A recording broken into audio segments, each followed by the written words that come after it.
In Nigeria, electricity isn't just a comfort, it's survival. And in the most critical places like hospitals, power failure can mean the difference between life and death. This is the story of Ummi Yusuf Maksudi, a young bride barely 2 years into her marriage, whose life was cut short because the lights went out in the middle of surgery.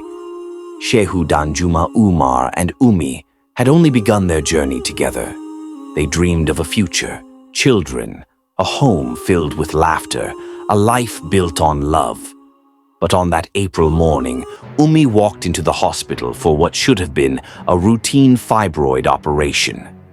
Umar held her hand, praying for her safety. He believed the hospital was a safe place. He believed she would come back to him. 30 minutes into the operation, the power went out. Nipa struck again. In a country where light is never guaranteed, even in operating theaters, the unthinkable happened.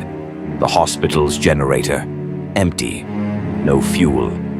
Minutes turned into chaos. Nurses ran, staff shouted, and inside the theater, Ummi lay unconscious, her life hanging by a thread. They searched for fuel.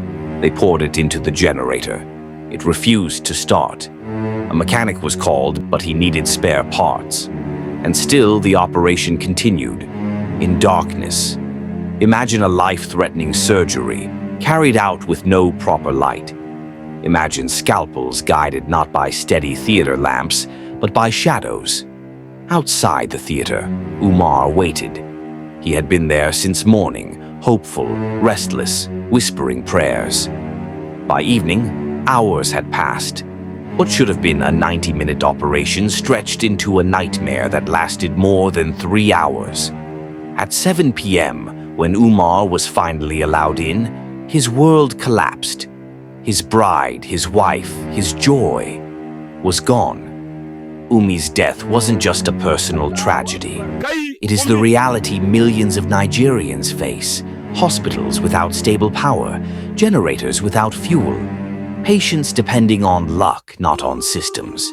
In Nigeria, darkness kills, and Ummi's story is one of many. Lives cut short, not by illness, but by failure. But Nigerians refused to let her death be in vain. Compassionate people came together. Contributions poured in.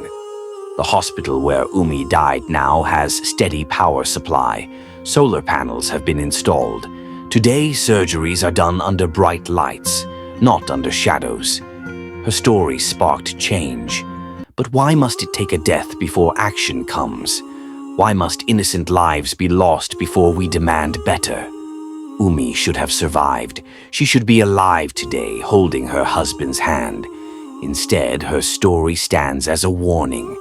In Nigeria, darkness is not just an inconvenience. It is a killer.